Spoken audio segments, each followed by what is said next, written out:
de número 7, que diz assim: E partindo eles, começou Jesus a dizer às turbas a respeito de João Batista: O que vocês foram ver no deserto? Uma cana agitada pelo vento? Esse texto, ele é um texto poético, um texto muito bonito das Escrituras, e às vezes ele é um texto um pouco ignorado. Mas aqui, nesse texto de Mateus capítulo 11, é o texto em que Jesus ele vai dirigir-se à multidão para falar a respeito de João Batista. João Batista, o primo de Jesus. João Batista, o filho da Isabel e do Zacarias. O João Batista que nasceu como fruto de uma manifestação angélica. João Batista que nasceu como fruto de uma promessa divina, a promessa que Deus iria visitar o povo de Israel. E esta promessa divina começou 700 anos antes de João Batista nascer, e ela veio se confirmando. E nos dias de João Batista nascer, essa promessa foi renovada através do anjo que falou a Zacarias, que falou a Isabel, e finalmente a Isabel ficou gestante e deu luz a João Batista. E o Senhor Jesus, ele definiu João Batista no Evangelho de João, capítulo 3, versículo 30, como sendo o maior homem daqueles homens que nasceram de mulher. Então, João Batista, na opinião de Jesus, é uma figura extremamente espetacular, admirável, extraordinária. Vejam que Isaías falou de João Batista que ele seria a voz daquele que clamava no deserto e que iria adiante do Salvador, preparando o caminho para o advento do Salvador. Isaías profetizou isso 700 anos antes do advento de João Batista. E o anjo Gabriel, ele manifestou-se depois de 400 anos de período interbíblico, em que Deus não falava por meio de voz angélica, o anjo de Deus, Gabriel, se manifestou para falar e para trazer a verdade a respeito do nascimento de João Batista.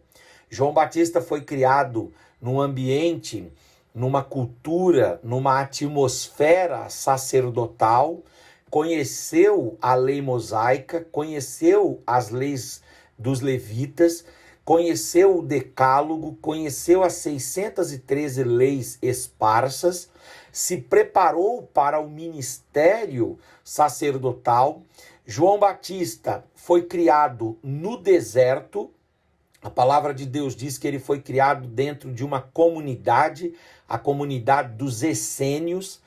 Essa comunidade é uma comunidade que surge alguns anos antes do advento de Jesus, e ela é formada por judeus conservadores, judeus que preservavam a palavra de Deus e preservavam a doutrina da palavra de Deus e a verdade no relacionamento com Deus.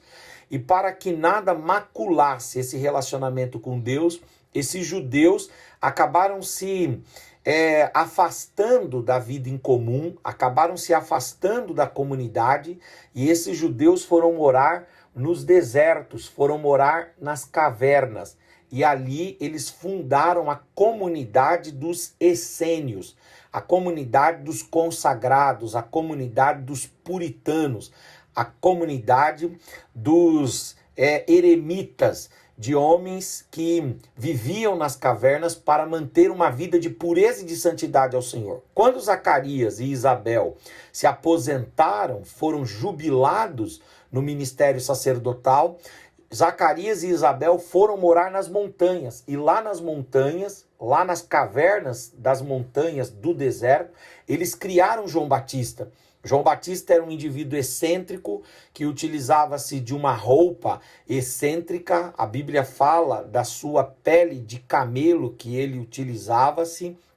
Ele era um homem que comia uma comida excêntrica, ele se alimentava daquilo que podia ser encontrado no deserto, podia ser encontrado no meio das cavernas e das montanhas do sul de Israel. E João Batista era um homem extremamente dedicado ao Senhor. Foi cheio do Espírito Santo ainda na sua infância. A Bíblia diz que a Isabel foi visitar Maria, mãe do Senhor, e quando o ventre de Isabel tocou no ventre de Maria, o menino no ventre de Isabel, ele saltou. Alguns dizem que ali o João Batista foi cheio da presença, da unção e da graça do Espírito Santo. E João Batista foi educado na palavra, foi educado nos bons costumes, nos bons valores, e ele foi formando dentro dele todo o caráter que agrada a Deus, todo o caráter que agrada a vontade de Deus e que faz e que cumpre a vontade de Deus. E aí, quando João Batista tem cerca de 30 anos de idade, Deus o levanta poderosamente como pregador na região da Judéia, como pregador junto ao Rio Jordão, e ele tem uma mensagem. Qual é essa mensagem? O reino de Deus chegou. Arrependei-vos, pois, e convertei-vos, para que os seus pecados sejam apagados, para que vocês possam ser inseridos no reino de Deus e possam então viver a vontade de Deus de forma plena. E João Batista diz que há uma evidência externa dessa fé, há uma evidência pública, há uma estereotipação, há uma manifestação, uma explicitação dessa fé que arde no interior do indivíduo realmente arrependido. Ele precisa batizar-se em águas. E João Batista então começa a mergulhar as pessoas, imergir as pessoas ali no Rio Jordão, batizando as pessoas, e aquele batismo fica conhecido como batismo de arrependimento. É o batismo que manifesta que a pessoa abandonou o pecado, que a pessoa abandonou o mundo, que a pessoa abandonou a velha natureza, que abandonou os maus costumes e agora, engajada no reino de Deus, essa pessoa irá viver para a glória do Senhor. E João Batista vai então batizando as pessoas até que chega um dia que o Senhor Jesus se apresenta a João. E João olha para Jesus e ele diz a Jesus, diante de toda aquela multidão que está ali: eis aqui o Cordeiro de Deus que tira, que arranca, que limpa o pecado do mundo. Todo mundo que quiser receber perdão, todo mundo que quiser receber remissão, precisa receber o sangue do Cordeiro de Deus, que tira o pecado do mundo, revelado em Jesus.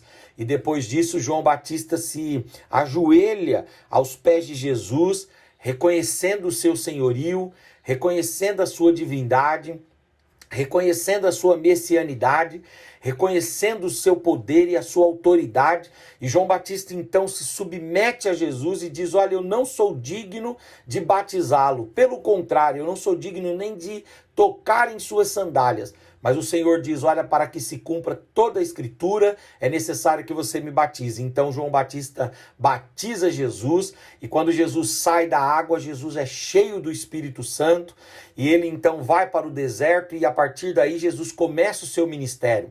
O ministério de João Batista, ele vai continuar sendo um ministério baseado ali no deserto da Judéia, junto ao Rio Jordão, e é um ministério frondoso, próspero, que arrebanha e arrebata multidões, até que João Batista faz uma denúncia muito séria a respeito de um adultério que estava acontecendo no meio da monarquia, que estava imperando e dominando sobre os hebreus naquele tempo, onde um irmão acabou tomando a mulher de outro irmão, e João Batista denunciou isso.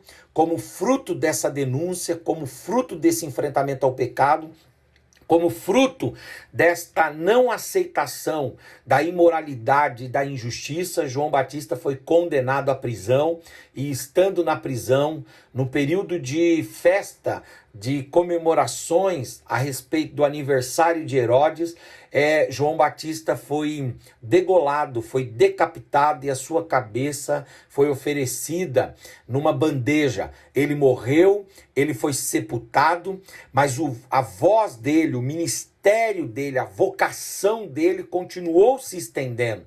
E um dia, Jesus tomou para falar de João. E quando chega aqui em Mateus 11, 7, Jesus vai dar um parecer sobre João. Jesus vai falar algo sobre João. E ele vai falar algo de forma poética. Ele diz ao povo assim: o que é que vocês... Quando o texto diz aqui que ele falou à turba, ou às turbas, quer dizer, ele falou ao grupo, ele falou ao povo que estava ali falando com ele. Jesus diz assim: o que é que vocês foram fazer no deserto? O que é que vocês foram ver no deserto? E aí Jesus vai dar um lado para que o outro lado fique entendido. Jesus não apresenta os dois lados, ele apresenta um aspecto para que o outro fique entendido. Ele fala assim: vocês foram ver ali, quando vocês foram lá no deserto ver João, vocês esperavam encontrar ali o quê? Uma cana agitada pelo vento?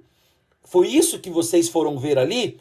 É claro que quando Jesus está falando da cana, do caniço agitado pelo vento, Jesus está se referindo a uma vegetação que crescia na região de Jerusalém, na região da Judéia. Era uma vegetação de juncos, e essa vegetação ela tem mais ou menos 60, 70 centímetros de altura, e ela é uma vegetação que é muito sensível. Então, quando dá o vento, essa vegetação, esse caniço, essa cana, a ventania, quando dá fortes ventos, o vento bate nessa vegetação, nesse junco, e ele deita, ele enverga-se, ele dobra-se, ele é praticamente vencido pelo vento. E aí Jesus vai e fala: vocês foram ali no deserto da Judéia encontrar ali um caniço, uma cana quebrada, uma cana que se dobra, um junco, uma vegetação que se dobra. É claro que quando Jesus está falando sobre a vegetação e perguntando se eles foram ali ver a vegetação que se dobra, que é a cana que se dobra, Jesus está falando isso explicitamente, mas implicitamente, nas entrelinhas, Jesus está fazendo referência a uma outra coisa. Jesus está fazendo referência a algo que se contrapunha à cana. Por um lado, você tem a cana, que é essa vegetação, que é esse mato que se dobra. E por outro lado, você tem o carvalho.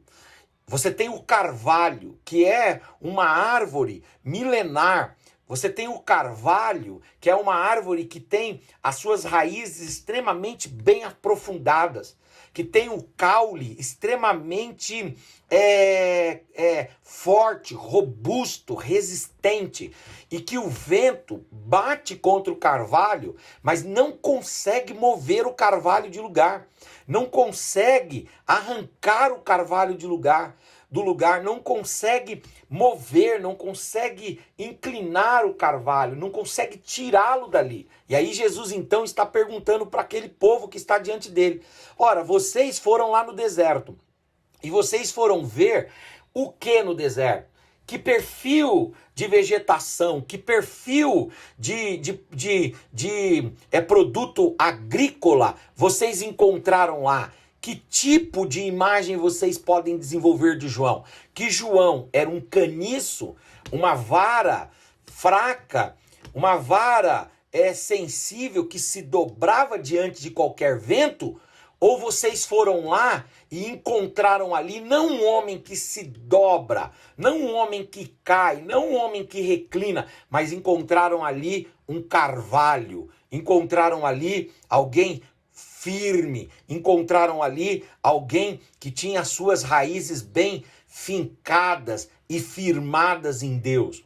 É muito interessante que o carvalho não é citado aqui nesse texto por referência, ele não é citado explicitamente, ele não é citado abertamente. O carvalho é citado nesse texto por inferência, ou seja, se Jesus está dizendo, vocês foram no deserto ver uma cana, logo ele mesmo dá a resposta dizendo, vocês não foram no deserto ver uma cana. Aliás, quando vocês chegaram lá, vocês não encontraram uma cana que se dobra em João, mas vocês encontraram ali uma pessoa que é sólida, uma pessoa que é firme, uma pessoa que tem raízes profundas, uma pessoa que tem uma natureza sólida, uma natureza convicta. Vocês encontraram ali alguém com firmeza. É muito interessante esse paralelo que Jesus fala. Ele diz, vocês foram ao deserto, e lá no deserto vocês encontraram João, e João para vocês parece uma cana fraca que se dobra, ou vocês foram lá no deserto e encontraram ali, na verdade, um carvalho que enfrenta ventos, que enfrenta oposições, que enfrenta levantes, que enfrenta tempestades, mas continua firme para a glória do Senhor. É claro que aqui Jesus está falando sobre João Batista não como uma cana. Ele não está falando como alguém, referindo-se a João como alguém que se dobra, como alguém que cai, como alguém que é volúvel, como alguém que sente o impacto dos problemas, dos vendavais e das tempestades. Não, ele está falando aqui que João não é uma cana, mas João é outra coisa. E que outra coisa? Que não aparece no texto, mas nós podemos deduzir que João é um carvalho. João é firme, João é alguém que tem raízes profundas. Eu pergunto aos irmãos que estão me ouvindo, pensem em tudo que eu falei de João Batista e pensem naquilo que vocês conhecem de João. Vocês me diriam que João é uma cana quebrada? Vocês definiriam João como um caniço que é deitado por qualquer vento? Aliás, a própria figura dele já demonstra uma robustez. A figura dele já demonstra uma firmeza. A figura dele já demonstra ser uma pessoa que tem alicerces, que tem bases. Ele não é um indivíduo que é levado por qualquer vento de doutrina, de problema, de ideologia, de filosofia. Não, ele é um indivíduo forjado na forja da dor, na forja da fé. Ele é um indivíduo forjado no fogo. Ele é um indivíduo forjado na fornalha do sofrimento e do deserto. Então, ninguém foi lá no deserto e ninguém olha para João como um caniço. Só é possível olhar para João e entender que João é um carvalho, que João é firme, que João é sólido, que João é compacto, que João tem raízes profundas. Eu quero dizer para os irmãos o seguinte, Jesus aqui nesse texto define João como um carvalho. E esta imagem do carvalho, ela nos faz trazer a ideia ao coração e à mente uma palavra. Que palavra é esta? O carvalho pode ser definido com a palavra convicção. João Batista, ele é um homem de convicções. E esse homem de convicções, aleluias, glória a Deus, para Jesus é um homem modelo. Esse homem de convicções, ele é um homem que atrai pessoas, porque ele se torna luzeiro, referência e paradigma para a pessoa. E esse homem, que é um homem de convicção, ele não só agrada a Jesus e não só agrada as pessoas, mas ele também cumpre os propósitos de Deus. Eu quero dizer para você que está me ouvindo, isso eu tenho dito para mim, sobretudo nesse vendaval que nós estamos passando, Deus não espera que sejamos caniços, Deus não espera que sejamos relvas fáceis de nos dobrarmos diante dos ventos das dificuldades. Não, o chamado de Deus para nós é que sejamos carvalhos, é que sejamos firmes, é que tenhamos raízes profundas, é que tenhamos convicções sólidas. Aleluias, glória a Deus, porque se formos carvalho, aí sim poderemos com certeza ter a aprovação de Jesus. Jesus aprovava João. Termos as pessoas vindo até nós e buscando de nós alguma referência para a vida e termos também a vontade de Deus se cumprindo em nossas vidas. O carvalho, ele é marcado pela convicção, e a convicção, ela nos traz pelo menos 3 características. A primeira delas, um indivíduo convicto é um indivíduo que ele não tem crises sobre a sua identidade. João Batista nunca teve crise a respeito da sua própria identidade. Ele nunca titubeou, ele nunca oscilou. Enquanto ele viveu, ele demonstrou sempre ter uma clareza, uma definição clara, latente, patente, aberta, explícita sobre a sua identidade. Qual é a identidade de João? João é a voz do que clama no deserto, por isso ele clamou no deserto. Qual é a identidade de João? João é o precursor do ministério de Cristo, por isso ele inicia, ele abre o caminho para o Salvador. Qual é a identidade de João? João é aquele que vem pregar a entrada no reino de Deus pelo arrebatamento e pelo batismo de arrebatamento, de arrependimento, perdão. E ele vem pregar isso e ele prega isso. E a gente não vê nele um titubeio, uma oscilação, a gente não vê nele uma inclinação, nenhuma sombra, nenhuma variação, nenhuma dúvida quanto à sua identidade. Ele tem a sua identidade diante de Deus, ele tem a sua identidade diante do seu papel quanto homem, quanto filho, ele tem a sua identidade como ministro de Deus, ele tem a sua identidade definida e resolvida dentro dele. Uma coisa mais importante que nós devemos ter na nossa vida, uma das convicções mais sérias que devemos ter é a nossa convicção quanto à nossa identidade. Deus não quer que tenhamos crises de identidade. Deus não quer que passe pela nossa cabeça e pelo nosso coração, pelas nossas emoções, dúvidas a respeito de quem nós somos. Não, Deus deseja. Os irmãos estão me vendo? Os irmãos me veem? Estão me ouvindo, pelo menos? Estamos. Ah, então tá bom. Vendo e ouvindo? Então tá bom, acho que deu algum probleminha aqui que pra mim sumiu todo mundo. Falei, Jesus, o senhor veio agora.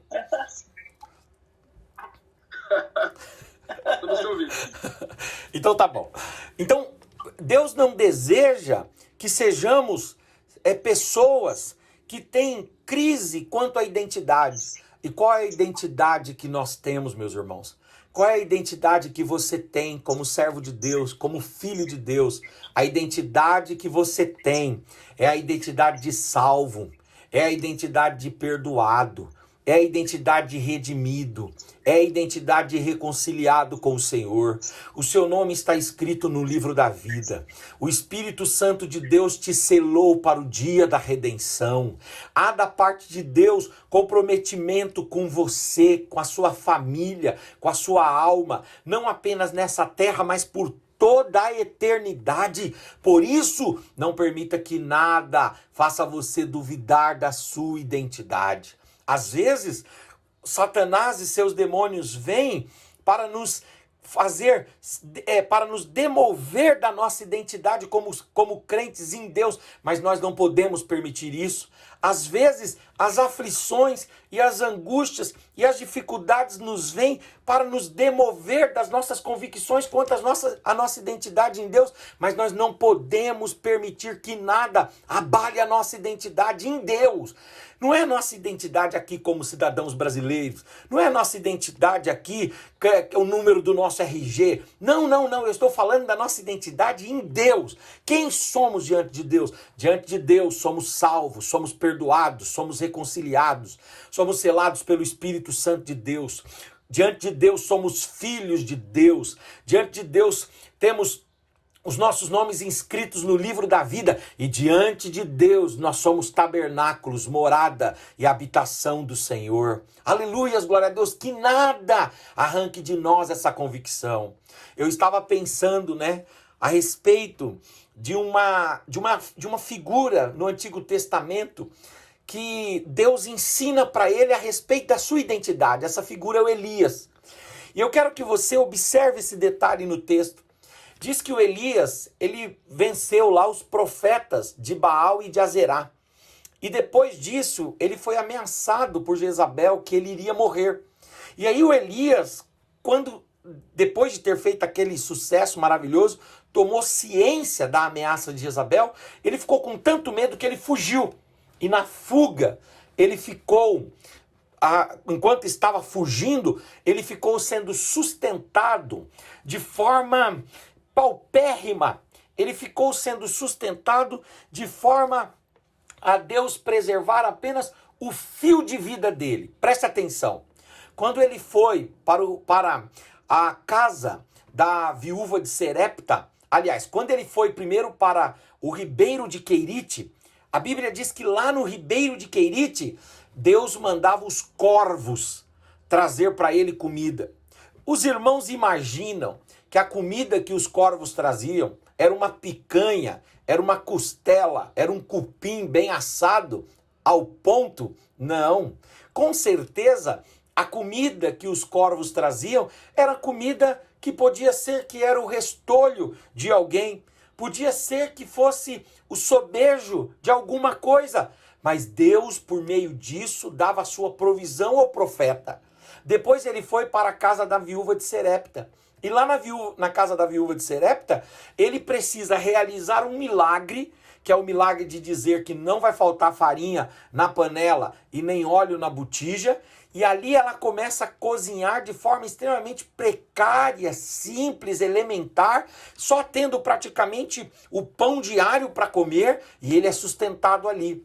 Depois ele foge, e a palavra de Deus diz que no deserto, Deus vai mandar um anjo lá para despertá-lo. E ele então vai comer um pão, vai beber uma água. A Bíblia não fala que Deus prepara um banquete enorme. Deus prepara para ele ali o elementar, o essencial. E por fim ele entra na caverna. E quando ele está lá na caverna, é interessante essa graduação. Deus primeiro manda corvos, depois Deus manda a viúva de Serepta, depois Deus manda anjos. E depois de mandar anjos, por causa da identidade de Elias, o próprio Deus vai até lá. Preste atenção nisso, gente. Preste atenção. Deus manda animal. Depois Deus manda uma pessoa bem simples. Depois Deus manda um anjo. Mas por fim, Deus mesmo, para toda a sua agenda, deixe o universo seguir o seu curso por um tempo e investe um período do seu tempo no profeta Elias. E Deus vai arrancar aquele profeta. Veja que aquele profeta é um fujão. Aquele profeta é um homem que precisa ser sustentado por uma viúva. Aquele profeta, ele vai comer comidas que os corvos comiam. Ele vai sobreviver de um milagre de Deus através de uns anjos que Deus vai mandar para alimentá-lo. E por fim, ele é um homem que fica em cavernas. Mas quando Deus resgata Elias, Deus vai e diz para ele: Elias, você não pode duvidar de quem você é, meu filho. Eu sei que todo mundo que olha para você nessa imagem aqui diz assim: esse homem aí não vale nada. Mas eu quero dizer para você que diante de mim você tem uma identidade. Você é meu profeta, você é meu servo, você é meu filho. E você, um homem simples que até uns dias desses estava comendo da mão de uma viúva. Um homem simples que até um dia desses estava comendo comida que os corvos traziam. Um homem desses aqui, simples, que estava fugindo, amedrontado, que estava dentro de uma caverna, deprimido, angustiado, sem cuidados pessoais. Um homem desse que todo mundo discrimina, despreza, marginaliza. Eu quero dizer para você, nada dessa circunstância muda a sua identidade diante de mim, meu filho. Levanta-se como profeta e unge Azael como rei da Síria. Unge Jeú como rei de Israel e unge Eliseu no seu lugar. Horas, Deus pega o depressivo Elias. Deus pega o fugitivo Elias. Deus pega o desnutrido Elias. Deus pega o sedento Elias. E ele fala, você, Elias, pode estar vivendo uma circunstância difícil, mas essa circunstância não é capaz de revelar, de desfazer, de desmontar e de desconstruir a sua identidade. Você é profeta de Deus. Os reis vão ser ungidos por você. Vai na Síria e unge o rei da Síria. Vai em Israel, unge o rei de Israel. E levanta um profeta e o seu nome vai ficar marcado na história. Eu quero deixar essa mensagem para você, meu irmão. Você que está me ouvindo, e talvez você também esteja vivendo essas dificuldades, essas contingências que nós todos estamos passando, e aí você duvida da sua identidade em Deus, dizendo, será que Deus me ama? Será que o amor de Deus está sobre mim? Será que Deus me escolheu? Será que eu sou de fato e de verdade alguém em Deus? Eu quero dizer para você, não duvide da sua identidade diante de Deus, porque quem tem convicção não tem crise de identidade.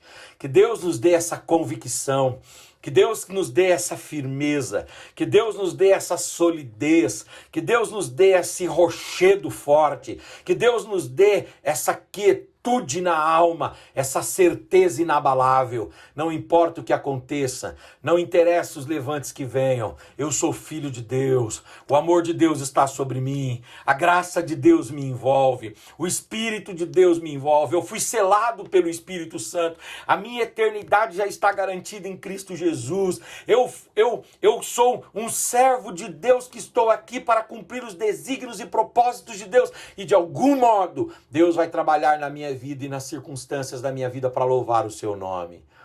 Quem tem firmeza, quem tem convicção, não tem crise de identidade. Segunda coisa, e eu termino, quem tem convicção não tem crise de ociosidade.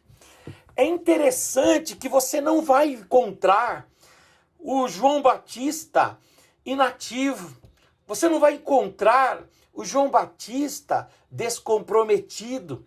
Você não vai encontrar o João Batista desinteressado, desestimulado, ocioso, no ócio, na inatividade, na morbidez, na paralisia. Não é este o João Batista que nós encontramos. Aliás, nós o encontramos, sempre a figura dele é a figura de alguém que é extremamente ativo.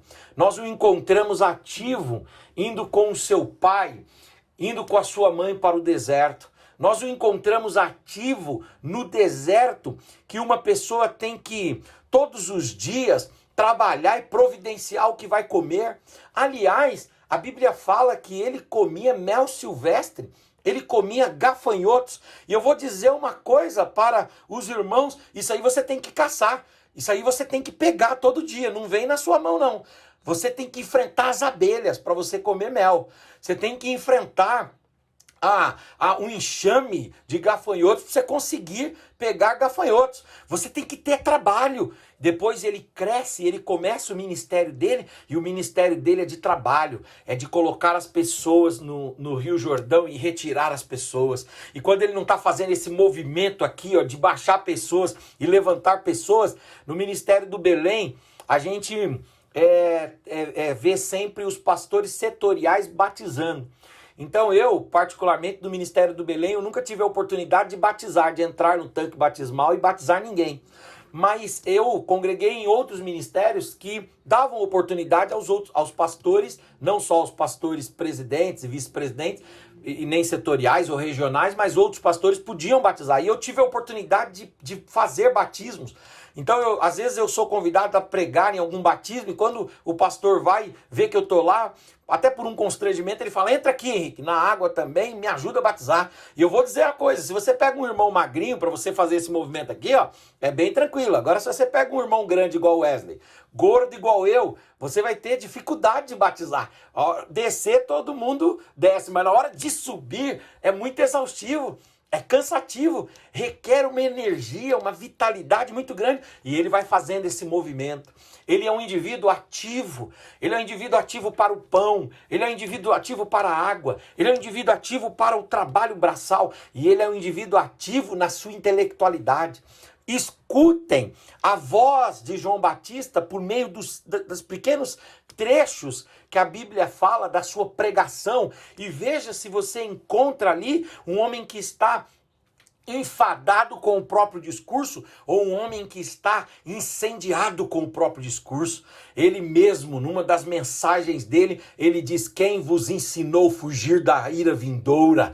Vocês não sabem que o machado está posto à raiz e que a pá está sobre a eira e que Deus vai arrancar toda a inverdade, toda a injustiça? Ele é um homem que prega. Se você ler os pequenos trechos de pregações de João Batista que tem nos evangelhos, você vai ver que ele tinha um conhecimento, ele sabia ler, ele sabia escrever, ele era um indivíduo que ele tinha conhecimento, ele sabia ler, ele citava o texto de do profeta Isaías quase que na íntegra, entende? Então é um homem extremamente ativo, um homem que não tem compromisso, não tem tempo, não tem crise de ociosidade, pelo contrário, ele é preso.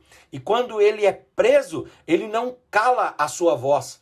Ele continua discursando, ele continua recebendo os seus discípulos. Aliás, um dos textos bíblicos diz que ele estava na cadeia e ele recebia os seus discípulos e despachava de lá. E da cadeia, ele mandou os discípulos irem até Jesus.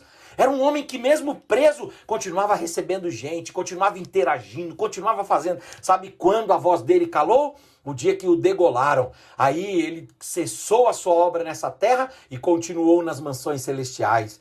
Eu quero dizer para você que quem tem convicção não tem crise de ociosidade, não tem crise de inatividade, não tem crise de infertilidade, de não produção, não. Quem tem convicção, quem é carvalho, aleluias, quem tem raízes profundas, quem tem uma fé convicta, quem se alimenta da palavra, quem se alimenta do Espírito, quem se alimenta da intimidade, da comunhão com Deus, aleluias, glória a Deus, não tem crise de ociosidade, sempre tem alguma coisa para fazer, sempre tem alguém por quem orar, sempre tem alguém para quem ligar, para dar uma palavra de ânimo, é um instrumento de Deus na sua casa, é um instrumento de Deus entre os seus vizinhos, é um instrumento de Deus na igreja que congrega quem tem convicções, quem tem firmezas, abraça-se a causas maravilhosas do Senhor. Eu quero dizer para você que quando o indivíduo se converte, ele passa por 3 níveis de conversão. O primeiro nível de conversão é uma conversão do mundo, do paganismo a Deus, através de Jesus Cristo. Ele se converte do paganismo ao cristianismo. Essa é a primeira conversão. É quando o indivíduo se converte. Mas depois que esse indivíduo tem esse nível de conversão, ele continua graduando-se no relacionamento com Deus. E ele passa por um segundo nível de conversão, que é quando ele se converte, não do paganismo ao cristianismo, mas ele se converte dele mesmo para os outros. É quando ele para de pensar em si mesmo, para de produzir só para si e começa a produzir, a pensar, a interagir para o outro. Tudo que ele recebe, ele esquece de si mesmo e ele pensa primariamente no outro. Esse é um outro nível de conversão. Mas há um terceiro nível de conversão, que é aquele indivíduo que ele não só se converteu do paganismo ao cristianismo, não só se converteu de si mesmo aos outros, mas ele tem um terceiro aspecto, um terceiro patamar. É aquele indivíduo que se converte à causa de Jesus Cristo, nosso Senhor. Esse indivíduo, ele não é um indivíduo que só se converteu ao Senhor para que o Senhor lhe traga salvação. Ele não é um indivíduo que se converteu apenas ao Senhor para que o Senhor traga para ele alguma notoriedade, popularidade social. Não, ele é um indivíduo que se converteu à causa do Senhor e tem a causa do Senhor maior do que a sua própria vida. Eu tenho um amigo que é o pastor Eude Martins, um grande herói das Assembleias de Deus, trabalhou na CPAD, trabalhou na Editora Vida, trabalhou na Sociedade Bíblica do Brasil e atualmente faz projetos para a Sociedade Bíblica do Brasil.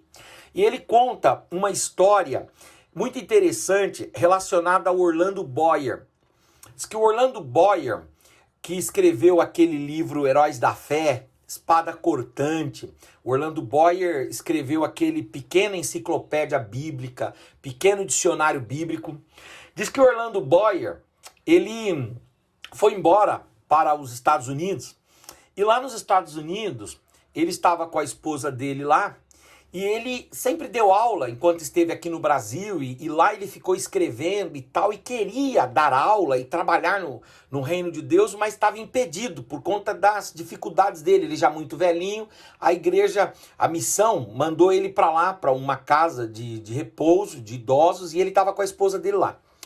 Quando a esposa dele morreu lá, ele acompanhou até a morte dela. Quando a esposa dele morreu, conta que ele mandou uma carta para a agência missionária, dizendo, olha, minha esposa morreu, eu preciso que você mande dinheiro para fazer aqui os atos fúnebres. E a agência missionária mandou o dinheiro. Ele pegou o dinheiro e sumiu de lá. O pessoal, depois de uns dias, depois de um tempo, foram caçá-lo, não encontraram, sepultaram a esposa dele e começou uma busca por ele. Aonde que foi que encontraram Orlando Boyer? Orlando Boyer foi encontrado no Brasil, em Pindamonhangaba, dando aulas. E quando pegaram ele e disseram assim, meu Deus, você fugiu praticamente de lá? Ele disse assim, eu sei que eu tô velho, eu tinha uma razão de estar lá para cuidar da minha esposa, mas Deus recolheu a minha esposa e o que eu quero fazer da minha vida é gastar a minha vida dando aulas e servindo ao Senhor e alimentando a mente dos meus irmãos. Ele morreu e morreu servindo ao Senhor e dando aulas. Sabe o que é isso, irmãos? Isso é gente que não apenas se converte ao cristianismo, é gente que não apenas se converte ao outro, mas se converte à causa de Cristo. Ah, irmãos, esse nível de conversão é um nível inigualável, é um nível extraordinário e é um nível que Deus tem para cada um de nós. Deus deseja que nós nos convertamos à sua causa, abracemos a causa do Senhor, abracemos a vontade do Senhor, abracemos o ideal do Senhor. E se isto nos custar a vida, e se isso nos custar a cabeça, e se isso custar tudo que a gente poderia projetar na vida, não importa, não importa. Nós vamos ficar com a frase do Richard Baxter, fique tranquilo e gaste toda a sua vida na obra de Deus, sabendo que a menor brisa das mansões celestiais, a menor brisa dissipará todo o tormento e toda a aflição dessa vida. Quando nós chegarmos lá, o Senhor, que é o justo juiz, nos entregará a coroa da justiça, preparada para aqueles que o amam e que aguardam a sua vinda. Aleluias, glória a Deus. Então, que sejamos carvalho, cheios de convicções, uma convicção tão profunda que não nos permita ter crise de identidade, e uma convicção tão profunda que não nos permita ter crise de ociosidade. Nós não podemos chegar lá com as mãos vazias, nós não podemos chegar lá sem ter nenhum prato para oferecer na mesa do Senhor. Russell Shedd, ele ensinava sobre as mansões celestiais, e um dia eu peguei uma aula do Russell Shedd em Carapicuíba, e o Russell Shedd disse assim, que lá no céu, Deus enxugará dos nossos olhos todas as lágrimas, mas lá no céu, algumas pessoas, mesmo salvas, mesmo consoladas, terão um constrangimento. E aí, qual é o constrangimento? E o Shedd ensinava dizendo o seguinte, olha, o constrangimento vai ser o seguinte, sabe quando você vai numa festa estilo americano, que quando cada um leva um prato, e aí quando tá todo mundo ali se servindo, alguém vem e diz assim para você, e você tá lá comendo gostoso a comida que alguém trouxe, e alguém vem e pergunta para você assim, e você trouxe o quê? E você tá ali comendo um bolo de cenoura com cobertura de chocolate que alguém preparou, e você tá ali tomando um refrigerante ou um suco que alguém preparou ou trouxe, e você olha para a pessoa e diz assim, olha, eu não tenho nada aqui, eu não trouxe nada. A pessoa vai falar para você, pode comer em paz, você está em casa, mas no seu coração e na sua mente haverá um constrangimento. É isso que o Shedd fala. Ele diz, olha, quando nós chegarmos lá, diante do tribunal de Cristo, o Senhor vai nos dar a salvação, a eternidade, a paz. mas ele vai perguntar para nós, nos diz aí, querido, o que que você trouxe? E se você não tiver nada, você vai continuar aceito no céu. Você vai continuar perdoado, os céus e a eternidade serão para você, mas haverá em você um certo constrangimento, um certo apequenamento, em que você vai olhar e vai dizer, poxa vida, eu poderia ter feito para o Senhor. Eu poderia ter me engajado na causa de Cristo. Eu poderia ter tido mais convicção e menos ociosidade. O tempo é esse, a hora é agora de sermos firmes, constantes e abundantes na obra do Senhor, sabendo que o nosso trabalho no Senhor não é vão. João Batista, ele é um carvalho. Ele é um carvalho e o carvalho tem convicção. E quem tem convicção não tem crise de identidade, não tem crise de ociosidade. E terceiro e último lugar, não tem crise quanto ao futuro. O João Batista estava tranquilo quanto ao seu futuro. Ele morreu lutando pela causa do Senhor, denunciando o pecado, fazendo o que precisava ser feito. Ele morreu cumprindo o seu ministério diante da sua família, diante de Jesus Cristo, diante de Deus. Ele morreu deixando um legado extraordinário, porque ele nunca teve crise quanto ao seu futuro. Ele sabia, aleluias, o que a eternidade lhe reservava. Ele foi decapitado aqui, ele foi mutilado aqui, mas ele entrou nas mansões celestiais por completo. E ele está aguardando o dia do arrebatamento, o dia da redenção final, o dia que o inimigo mais terrível e feroz será vencido e tragado. Ele está aguardando o dia que o corpo dele será restaurado e ele encontrar-se-á com o seu Cristo. Aleluias, glória a Deus. Exaltado e glorificado seja o Senhor. João Batista não teve crise quanto ao seu futuro. 1 de João, capítulo 3, versículos 2 e 3. Eu quero deixar esse versículo quando João diz, amados, o que somos agora, em 2020, aqui, nós que estamos vivos aqui, o que somos agora? Ele diz, agora nós somos filhos de Deus. E ainda não nos foi revelado o que haveremos de ser. O que nós somos agora, nós sabemos. Agora nós somos filhos de Deus aqui nessa terra. Nós somos filhos de Deus. O que será manifestado ou o que haveremos de ser, nós não sabemos. Mas sabemos que nós temos convicções. O que nós sabemos? Que quando ele se manifestar, ele vier, o nosso Cristo vier, quando as nuvens forem iluminadas pelo Senhor, quando a criação receber o eco da voz do Senhor, quando houver o ressurgir, o ressoar das trombetas de Deus, quando ele se manifestar, João diz, nós seremos semelhantes a ele, porque assim como ele é, nós o veremos e estaremos para sempre com ele. Oh, glórias! Quem tem essa convicção, João diz, versículo 3, e qualquer que nele tenha esta esperança. Quem tem essa esperança, quem tem essa fé, quem tem essa firmeza e quem tem essa convicção, purifica-se a si mesmo, como também ele é puro para a glória do Senhor. Ah, irmãos, o que foram ver no deserto? Uma cana quebrada? Não, senhores.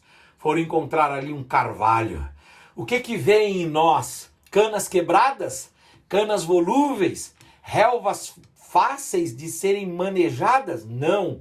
Devem encontrar em nós um carvalho, com raízes bem aprofundadas, com firmezas e com solidez na vida. Que Deus em Cristo nos dê essa graça, em nome de Jesus, que Deus em Cristo nos dê essa graça. Se o pastor Wesley permitir, eu queria orar pelos irmãos, com os irmãos. Posso orar? Pai, em nome de Jesus, Senhor. Ah, Pai, nós pregamos a Tua palavra aqui. A Tua palavra é viva e eficaz. Ela é mais cortante do que qualquer espada de 2 gumes. E ela vai até a divisão da alma e do espírito, juntas e medulas. Pai, entra agora, Senhor, nos nossos corações e nos traga essa solidez, nos traga, Senhor, essa firmeza, nos traga essa robustez. Nos traga, Senhor Deus, essa convicção. Uma convicção que afaste a nossa crise de identidade. Uma convicção que não nos deixe ociosos. E uma convicção que nos faça descansar em paz quanto à nossa eternidade. Toma cada um dos meus irmãos, das minhas irmãs nas tuas mãos. As famílias representadas. E que a tua bênção, Pai, que a tua generosa bênção esteja sobre nós. Oramos assim em nome de Jesus e te agradecemos. Amém, Senhor. Amém. Obrigado, irmãos. Deus abençoe vocês, viu?